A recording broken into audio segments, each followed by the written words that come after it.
নমস্কার। পিএম কিষাণ যোজনা অর্থাৎ প্রধানমন্ত্রী কিষাণ যোজনায় এই মুহূর্তে দাঁড়িয়ে টাকা দেওয়া শুরু হয়ে গেল। তিনটি বিষয় প্রত্যেককে করতে হবে কিষাণ যোজনার টাকা পাওয়ার জন্য, এবং সেটা অনলাইনে আপনারা এখনই করে নিতে পারবেন। এক্ষেত্রে আপনারা টোটাল 4,000 টাকা পাবেন না 6,000 টাকা পাবেন, তা নিয়ে বিস্তারিত এই ভিডিওতে আপনাদের সঙ্গে আলোচনা করব। কারা 6,000 পাবে, কারা 4,000 পাবে এই কিষাণ যোজনার দরুন, প্রধানমন্ত্রী কিষাণ যোজনার দরুন। কাজেই ভিডিওটি প্রথম থেকে শুরু করে শেষ পর্যন্ত ওয়াচ করেন, এবং টাকা পাওয়ার জন্য যে তিনটি কাজ এখনই আপনাকে করে নিতে হবে সেটাও জানাবো। কাজেই ভিডিওটাকে অতি অবশ্যই একটি লাইক প্রদান করেন। আমাদের পরিবারের সদস্য না হয়ে থাকলে এই যে সাবস্ক্রাইব বাটন রয়েছে কালো রঙের, সাবস্ক্রাইব বাটনে ক্লিক করে বেল আইকনে ক্লিক করে অল নোটিফিকেশানে ক্লিক করে রাখো, যাতে সম্পূর্ণ ইনফরমেশান তোমরা বিনামূল্যে পেয়ে যেতে পারো। আর সাবস্ক্রাইব করতেও কোনো রকম টাকা লাগে না, সম্পূর্ণ বিনামূল্যে আপনারা সমস্ত তথ্য পেয়ে যাবেন। তো চলুন একে একে দেখে নিই যে কিষাণ যোজনার রাখি যে 23তম কিস্তির মেগা লঞ্চিং বিষয়। এখানে প্রায় তারিখ যদি বলি 20 জুন বিকেল 3:45 নাগাদ থেকে এই প্রকল্পের দরুন পশ্চিমবঙ্গ রাজ্যে কিন্তু মানে টাকা দেওয়া শুরু হবে। কোথা থেকে হবে? তারকেশ্বর, হুগলি, পশ্চিমবঙ্গ, ঠিক আছে, এই জায়গায় হবে। এবং মোট সুবিধাভোগীর সংখ্যা যদি বলি 9,44,00,000 কৃষক কিন্তু এই সুবিধা ভোগ করবে, প্রায় 9,44,00,000। এবং মোট বরাদ্দ হয়েছে 18,880 কোটি টাকা। 18,880 কোটি টাকা মোট বরাদ্দ করা হয়েছে সরকারের তরফ থেকে 9,44,00,000 কৃষকদের জন্য, ঠিক আছে। এবার এখানে পুরো বিষয়টা বলি, আপনি কত টাকা পাবেন এবং পেমেন্টের ক্যালকুলেশন যদি করি, যদি আপনার কোনো বকেয়া না থাকে, যে আপনি কোনো বকেয়া নেই, এবার আবেদন করেছেন, এখন আবেদন করেছেন এবং আবেদন করে প্রথম টাকা পাচ্ছেন, তাহলে কিন্তু আপনি 2,000 টাকা পাবেন এবং মাসে মাসে 2,000 টাকা করেই পাবেন। এবং যদি ফার্স্ট এক কিস্তি, মানে তো আগে আবেদন করেছিলেন, এ মাসে টাকা পাননি, আগের কিস্তি বাকি আছে আগের মাসের, এবং বর্তমান কিস্তি, দুটো কিস্তি মিলিয়ে আপনার টোটাল 4,000 টাকা আপনি পাবেন। একই সাথে যদি আগে দুটো কিস্তি বাকি থাকে এবং বর্তমানে কিস্তি, মানে আগে 2 মাস পাননি আপনি আর এই মাস, টোটাল মিলিয়ে 3 মাসের যদি বকেয়া টাকা থাকে, তাহলে 6,000 টাকা আপনি পাবেন। এমনই বলেছেন সতর্কতা, 6,000 টাকা বেড়ে 9,000 টাকা হওয়ার সম্ভাবনা নিয়ে আলোচনা অনেকেই করেছে, যে সরকারি ঘোষণা না আসা পর্যন্ত 6,000 টাকা সর্বোচ্চ বকেয়া পেমেন্ট। এইগুলো বলে রাখি, এটাই ঘটার কথা, কিন্তু এখন 2,000 টাকা ঢুকবে না 6,000 টাকা ঢুকবে না 4,000 টাকা ঢুকবে, সেটা ঢোকার পরেই বলা যাবে। কিন্তু সরাসরি মুখ্যমন্ত্রী যেটা জানিয়েছেন যে বকেয়া যাদের যা টাকা রয়েছে সেটা তারা পেয়ে যাবে। তো সেই কারণেই অনেকে এই বিষয়টা আলোচনা করেছে, কিন্তু এটা না যে 4,000 টাকা বেড়ে 9,000 টাকা হয়ে গেল।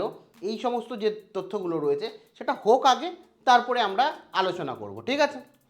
এবার বলে রাখি, এই পরিবার পিছু নিয়ম, একটি পরিবারে একটি সুবিধা। অনেকের পরিবারে কি আছে, পরিবারের মধ্যে 2জন কৃষক রয়েছে, একটা পরিবারে 3জন কৃষক রয়েছে, তাহলে 3জন যদি ধরো, যদি 6,000 টাকা করেই দেওয়া হয়, 6,000 6,000 আর হচ্ছে 6,000, ঠিক আছে, তার মানে বুঝতে পারছো 18,000 টাকা একটা পরিবারকে দিতে হচ্ছে সরকারের, তাই না?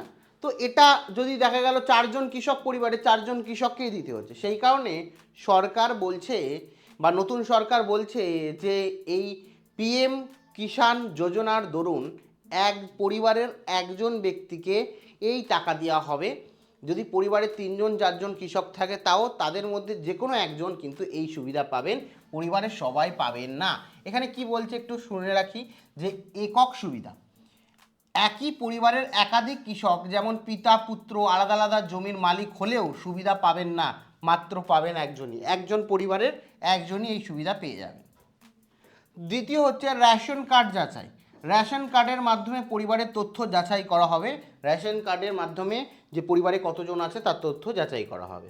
এখানে বাতুলীকরণ, যদি দেখা যায় একই রেশন কার্ড ব্যবহার করে একাধিকরা আবেদন হলে সম্পূর্ণ আবেদন বাতিল বলে গণ্য হবে। যদি আপনাদের পরিবারে সবাই একই পরিবারের রেশন কার্ড ব্যবহার করে আবেদন করেছে, তাহলে কিন্তু প্রত্যেকেরই বাতিল হয়ে যাবে এমন বলছে। তাহলে এই বিষয়টা কিন্তু মাথায় রাখবেন যে শর্ত হচ্ছে পরিবারের কিষাণ যোজনার দরুন পরিবারের একজন সদস্যই এই সুবিধা পাবে। ধরুন 5 জন রয়েছে পরিবারে, তার মধ্যে 3 জনই কৃষক, আপনার ছেলে, আপনি বা আপনার 2 ছেলে কৃষক, তাহলেও কিন্তু যে কোনো একজন পাবেন। এবার বলে রাখি জমির মালিকানার নিয়ম, ঠিক আছে, ল্যান্ড কাট অফ ডেট যদি বলি, যদি আপনার জমি কেনা বা দানপত্রের জমি হয় তাহলে আপনি যোগ্য, ঠিক আছে।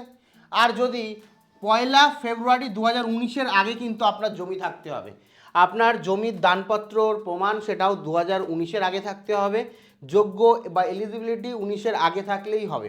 যারা 1 ফেব্রুয়ারি 2019-এর পরে জমি কিনেছেন তারা কিন্তু এই সুবিধা বা কিষাণ তোমার হচ্ছে পিএম কিষাণ যোজনার দরুন সরকারি অনুদান পাবেন না।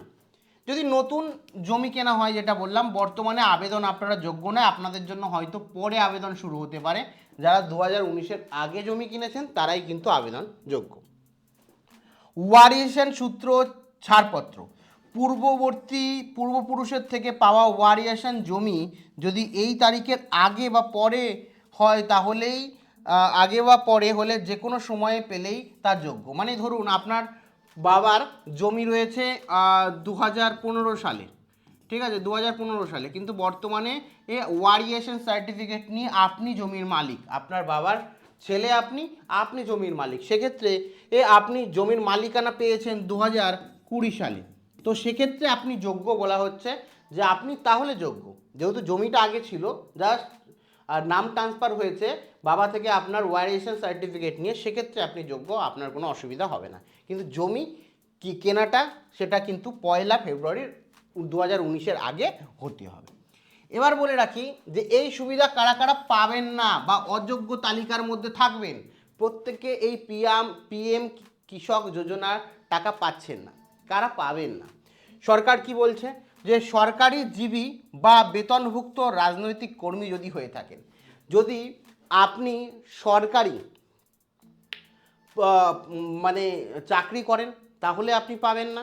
একই সাথে ধরুন আপনি কিষাণ বা কৃষক, আপনি কিন্তু তার সাথে সাথে আপনি এই সরকারি কোনো কর্মী, সরকারের সঙ্গে যুক্ত কোনো কর্মী, তাহলেও এই রাজনৈতিক কর্মী, তাহলেও এই টাকা আপনি পাবেন না।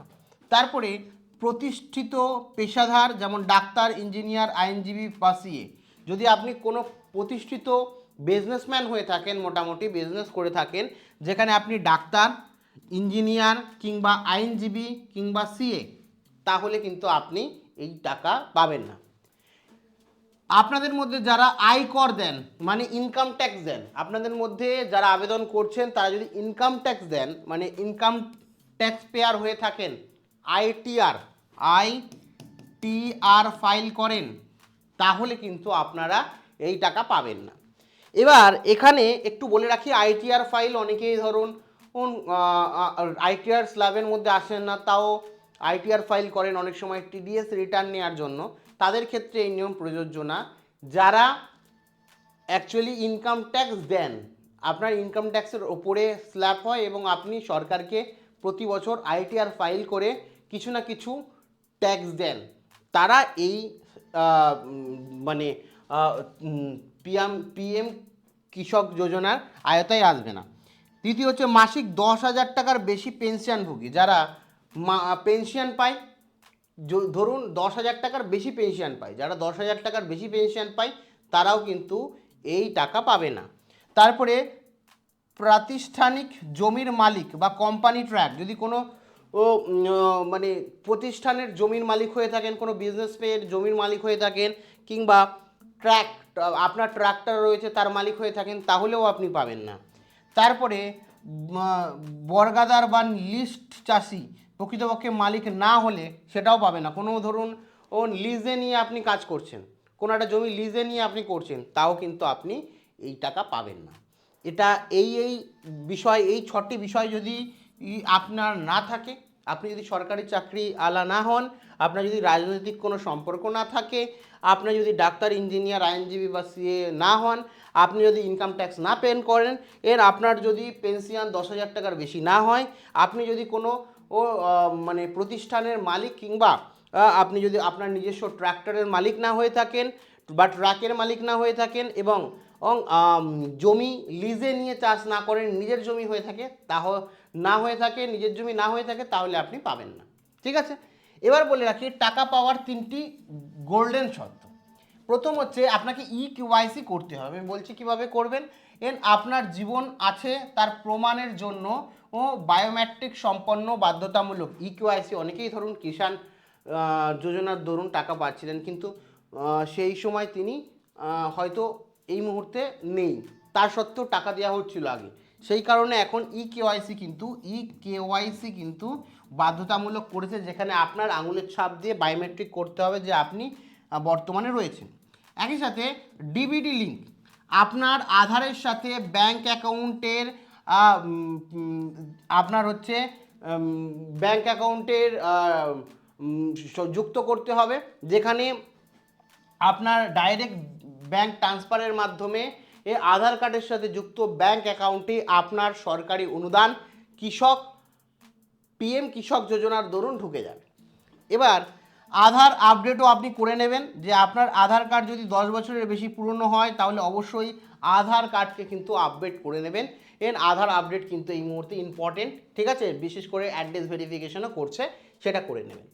এবার বলে রাখি বাড়িতে বসে মোবাইল দিয়ে কীভাবে ইকিউআইসি আপনি করবেন। প্রয়োজনীয় অ্যাপ, যেটা গুগল প্লে স্টোরে গিয়ে পিএম কিষাণ অফিসিয়াল অ্যাপ বা আধার ফেস আরডি অ্যাপ ইনস্টল করুন। যে কোনো একটা অ্যাপ ইনস্টল করবেন, সেখানে গিয়ে অ্যাপ ইনস্টল করার পর পিএম কিষাণ লেখা থাকবে, এখানে আধার নাম্বার আপনি দেবেন, দিয়ে লগ ইন করবেন। লগ ইন করার পর এখানে আপনি একটা ভেরিফিকেশনের অপশান আসবে, সেখানে ভেরিফিকেশনে আপনার ফেসটা ফোনের সামনে ধরবেন ফ্রন্ট ক্যামেরায়, এবং সেখানে আপনার ফেস ভেরিফিকেশন করবেন। আপনি চোখটা ব্লিঙ্ক করবেন, যেদিকে বলবে এদিকে ঘাড় ঘোরাতে বললে এদিকে ঘাড় ঘোরাবেন, এদিকে ঘাড় ঘোরাতে বললে এদিকে ঘাড় ঘোরাবেন, ঘাড় ঘুরিয়ে মুভমেন্ট করবেন, মুখ ঘুরিয়ে মুভমেন্ট করবেন, এবং তারপরে আপনারটা সরাসরি ভেরিফিকেশন হয়ে যাবে। তারপরে এমপিন সেট করবেন, এমপিন সেট করে তারপরে কেওয়াইসি স্ট্যাটাস আপনি দেখতে পারবেন যে আপনার হয়ে গেছে, যে ইয়েস স্ট্যাটাস দেখাচ্ছে, পেমেন্ট স্ট্যাটাস, প্রোফাইল, সমস্ত কিছু আপনি দেখতে পাবেন। ঠিক আছে, ড্যাশবোর্ডে ইকিউআইসি স্ট্যাটাস আপনার হয়েছে কিনা সেটাও দেখতে পাবেন। ঠিক আছে, এই হচ্ছে বিষয়। এবং এখানে বলে রাখি নিজের স্ট্যাটাস কীভাবে চেক করবেন আরেকটা যদি বলি, pmkisan.gov.in, সেখানে গিয়ে নো ইউর স্ট্যাটাসে ক্লিক করে রেজিস্ট্রেশন নাম্বার এবং ক্যাপচার দিয়ে ওটিপি ভেরিফাই করলেই কিন্তু হয়ে যাবে। কেআইসি করবেন আমি বলে দিলাম অ্যাপ দিয়ে, এবং কিভাবে স্ট্যাটাস চেক করবেন, যে আপনার যে রেজিস্ট্রেশন নাম্বার এবং ক্যাপচার দিয়ে আপনি নিজের স্ট্যাটাস এই ওয়েবসাইট যেটা বললাম pmkisan.gov.in গিয়ে দেখতে পারেন। ঠিক আছে, আমি যদি আপনাদের একটু দেখাই, এই যে পিএম কিষাণ, দেখুন পিএম কিষাণ বলে আপনি সার্চ করলে দেখুন pmkisan.gov.in সরকারি ওয়েবসাইট। এখানে গিয়েই কিন্তু এই ওয়েবসাইটে গিয়েই কিন্তু আপনি স্ট্যাটাসটা চেক করে নিতে পারবেন। ঠিক আছে, এখানে গিয়ে আপনারা দেখতে পারবেন যে নিউ রেজিস্ট্রেশন এবং নো ইউর স্ট্যাটাস। ঠিক আছে, এখানে গিয়ে আপনার রেজিস্ট্রেশন নাম্বার দেবেন, এই যে ক্যাপচার কোডটা আছে সেটা দেবেন, এবং ওটিপিতে ক্লিক করবেন। ওটিপিতে ক্লিক করলেই কিন্তু আপনার স্ট্যাটাস দেখতে পারবেন। অনেক সময় সবে সবে আবেদন করলে স্ট্যাটাস দেখাবে না, তার জন্য একটু ওয়েট করতে হবে যতক্ষণ না পর্যন্ত অনলাইনে আপলোড হবে। তারপর আর যেটা বললাম, যে এখানে সমস্ত তথ্য যেগুলো রয়েছে সেগুলো দেবেন, যেমন 3টি বিষয় আপনাকে অবশ্যই মাথায় রাখতে হবে। ল্যান্ড সিডিং মানে জমির তথ্য সঠিকভাবে দিতে হবে, আধারের সাথে ব্যাংক অ্যাকাউন্ট লিঙ্ক করতে হবে। কিভাবে লিঙ্ক করবেন সেটা নিয়ে আমি ভিডিও করেছি, দেখে নেবেন, চ্যানেলেই রয়েছে। স্ট্যাটাস মানে আপনার ইকিউআইসি সফল হয়েছে কিনা সেটাও দেখে নেবেন। ঠিক আছে, এই 3টে বিষয় করলেই কিন্তু আপনি যোগ্য, এবং আপনার অ্যাকাউন্টে যদি আগে করা থাকে অ্যাপ্রুভ হয়ে যায়, তাহলে কিন্তু খুব আজকে থেকেই টাকা ঢুকতে শুরু করবে একে একে ধাপে ধাপে। তো এক্ষেত্রে আপনাদের যেগুলো বললাম সেগুলো খুব ভালো করে আপনারা করবেন। আর বাদবাকি বলে রাখি যে আজকে থেকেই টাকা ঢোকা শুরু হবে, এবং সেটা হয়তো আপনার ধাপে ধাপে আজকে কিছু লোকের টাকা ঢুকলো, হয়তো ও তারপরে কালকে কিছু লোকের টাকা ঢুকলো, এমনভাবে টাকা ধাপে ধাপে ঢুকতে শুরু করবে। আজকে থেকে টাকা দেয়া কিষাণ পিএম কিষাণ যোজনার দরুন শুরু হলো। সমস্তটা বললাম। আপনারা যারা কিষাণ রয়েছেন আমাদের অন্নদাতা, তাদেরকে অনেক অনেক প্রথমেই জানাই ধন্যবাদ, কারণ আপনাদের জন্যই আমরা রয়েছি। আপনাদের প্রত্যেককে স্যালুট। কোনো জিজ্ঞাসাবাদ যদি আপনাদের থাকে, আপনাদের সাহায্য করতে পারি, তাহলে আমারও খুব খুব ভালো লাগবে। সেই কারণে আপনাদের মূল্যবান মতামত বা জিজ্ঞাসা কমেন্ট সেকশানে জানাতে ভুলেন না। Thank you.